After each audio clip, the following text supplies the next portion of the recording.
അപ്പോൾ P V Anwar ആണ് ഇന്ന് കേരളത്തിലെ സ്ഥാനാർത്ഥികളിൽ 140 നിയോജകമണ്ഡലത്തിലെ എല്ലാ സ്ഥാനാർത്ഥികളെയും വെച്ച് നോക്കിയാൽ ആത്മവിശ്വാസത്തിൻ്റെ ഏറ്റവും കൊടുമുടിയിൽ നിൽക്കുന്ന അല്ലെങ്കിൽ നമ്പർ 1 സ്ഥാനത്തുള്ളത് പി വി അൻവർ തന്നെയാണ്.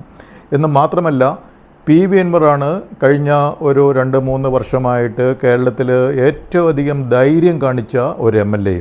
അദ്ദേഹം 2021 തിരഞ്ഞെടുപ്പിൽ നമ്മുടെ പിണറായി വിജയൻ്റെ പടവുമൊക്കെ വെച്ചിട്ട് ആണ് അദ്ദേഹം പോസ്റ്ററൊക്കെ അടിച്ച് പിണറായി വിജയൻ്റെയും കൂടെ ഒരു പേരിൻ്റെ കൂട്ടിയാണ് ജയിച്ചത്.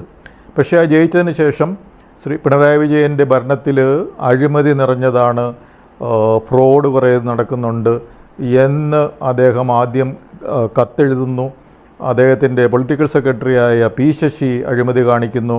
അദ്ദേഹത്തിൻ്റെ അതായത് പിണറായി വിജയൻ്റെ നേരിട്ട് നിയന്ത്രണത്തിലുള്ള പോലീസ് വകുപ്പിലെ ഒരു ADGP കുഴപ്പങ്ങൾ കാണിക്കുന്നു എന്നൊക്കെയുള്ള കാര്യങ്ങളൊക്കെ എഴുതി നൽകി.